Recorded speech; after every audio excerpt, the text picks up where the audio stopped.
Ok.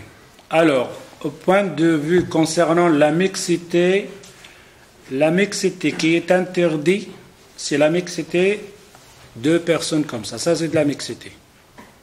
Et les deux comme ça. Par contre, ce rang-là, avec l'autre rang, ce n'est pas de la mixité. La mixité, c'est deux personnes assez côte à côte. Ça, c'est de la mixité. Par contre, ce rang-là, il n'est pas de la mixité avec l'autre rang. Alors, si on a par exemple des hommes ici, et on a l'autre rang des femmes, derrière, ce n'est pas de la mixité. Ou alors on a ce côté-là, c'est des hommes, et ce côté-là, des femmes. Ce n'est pas de la mixité. Si on comprend ça, c'est de la mixité, que c'est haram, à ce moment-là, on peut comprendre que le prophète sallallahu alayhi wa sallam, dans son temps, il y avait de la mixité. Car dans le temps du prophète sallallahu alayhi wa sallam, les femmes priaient derrière les hommes directement. Il y avait simplement une distance, donc ils ne sont pas collés au rang de femmes. Il y avait les femmes derrière et les hommes devant, dans la même pièce. Il n'y avait pas comme maintenant du mur et des rideaux, etc. C'est pour ça, Cheikh Al-Albani, rahimahullah, de toute mosquée a été construite, qu'ils ont fait un rideau ou un mur, c'est une bid'a, c'est une hérésie. Ils doivent enlever ça, les hommes et les femmes doivent prier derrière les femmes. Parce que Allah Azza wa Jal, le prophète sallallahu alayhi wa sallam, dans sa mosquée, il y avait les femmes et les hommes prier dans la même salle. D'ailleurs, il y avait un rideau, d'ailleurs le verset qui a été traduit par la Tafasir, il y avait même des hommes qui vont à la dernière rang, quand ils font le recours, ils regardent les belles femmes derrière. Allah Azza wa Jal n'a pas dit fait un mur ou un rideau. Allah simplement il a descendu le verset pour dire Allah il sait ceux-là qui vont au premier rang, il sait ceux-là qui vont au dernier rang pour voir. Et c'est pour ça que le prophète sallallahu alayhi wa sallam il a confirmé ou a expliqué ce verset. Il dit khayru sufuf ar-rijal awwaluha wa sharruha akhiruha. Les meilleurs sufuf, les meilleurs rangs pour les hommes, c'est devant. Et les plus mauvaises derrière. Les gens ils n'ont pas compris pourquoi derrière. Derrière parce qu'il y a les femmes là, tu vas être distrait par les femmes, avance devant. Et il a fait pour les femmes le contraire. Les femmes, les meilleurs rangs pour la femme, c'est où ça? Derrière. Ah, elle s'éloigne. Mais elle est là tout seul. Tu vois par exemple les femmes dans leur salle tout seul, il n'y a personne, tu vois, ils s'éloignent. Vous allez où? Ça c'est quand il y avait les hommes, etc. Alors on dit, ça c'est de la mixité. Alors on est dans un marché, on est dans un magasin, on est dans un seton, de moment qu'il n'y a pas des attouchements, hein, des frottements, on te près de l'un l'autre, c'est pas de la mixité. Que ce soit dans n'importe quoi, même dans un bus. De moment qu'il y a des rangs, donc des femmes et rangs des hommes. Mais si tu rentres dans le bus, si tu t'assois, il y a une femme à côté de toi, ça c'est de la mixité. Par la voix de la femme n'est pas une aura. La femme peut donner les doros. La femme peut venir ici s'asseoir, prendre ma place et vous donner les doros. Complètement.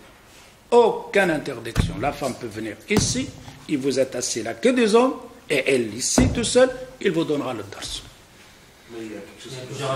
Il y a une séparation, il n'y a rien. Pardon? Là, ça c'est un avis, il n'y a pas plusieurs avis. Sur ça. Il n'y a qu'un avis de tout le monde, le général. Excepté que ça soit être dans le vêtement sharaï. Alors, ceux-là qui disent le sitar, c'est parce qu'ils ne portent pas le niqab.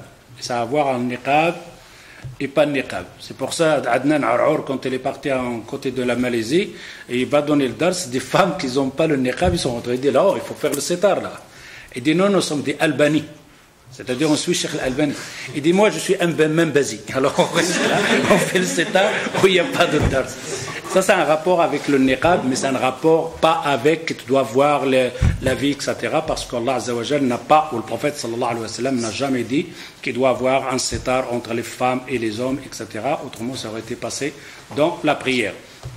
C'est pour ça, quand on a posé la question à Cheikh Membaz, rahimallah, une femme qui donne le dars aux hommes, et on le filme avec la caméra, et on enregistre la voix, et après on va le distribuer, etc. Il dit, aucun problème, mais filmer, il dit, je préfère non. Et il dit, mais à ce moment-là, qu'il doit être dans le libas shara'i. Parmi le libas shara'i, il dit qu'il doit avoir son niqab. S'il n'a pas le niqab, alors à ce moment-là, il doit faire le sitar. Ok? À l'époque du prophète, Aïcha a donné des cours. Pardon? Pas qu'il donnait des cours, c'est des gens qui venaient lui poser des questions. Il n'y avait pas de séparation. Non, ça c'est, il faut bien comprendre, la séparation, elle est chez elle. Aïcha donnait des cours chez elle, à la maison. Ok, alors quant à Aïcha radiyallahu anha, au départ, c'était des hommes qui rentraient complètement à l'intérieur. Qui rentraient à la maison du prophète sallallahu alayhi wa sallam. Ils posaient la question, ils sortaient. Et alors Omar ibn Khattab, quand il a vu ça, ça n'a pas lui plu. Il dit, Ya Rasulallah, donc chez toi à la maison, rentre n'importe qui, parfois des bons, des mauvais. Et c'est là qu'il va descendre le verset, parmi une explication. Il y a l'autre, la cause de descendre. فَإِذَا سَأَلْتُمُوهُنَّ مَتَاعًا فَاسْأَلُوهُنَّ مِنْ وَرَاءِ حِجَابٍ. C'est là que le verset il dit, si vous leur demandez quelque chose, il faut la demander en dehors des hijabs.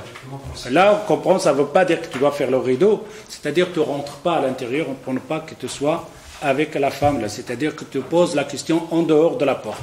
Et là, dans le temps, il n'y avait pas de portes, il n'y avait que des rideaux. Alors ici, Allah Azza wa Jal dit dans ce verset, dans Surat al-Hijab, si vous leur demandez quelque chose, vous ne rentrez plus maintenant à l'intérieur. Vous le faites de l'extérieur. Non.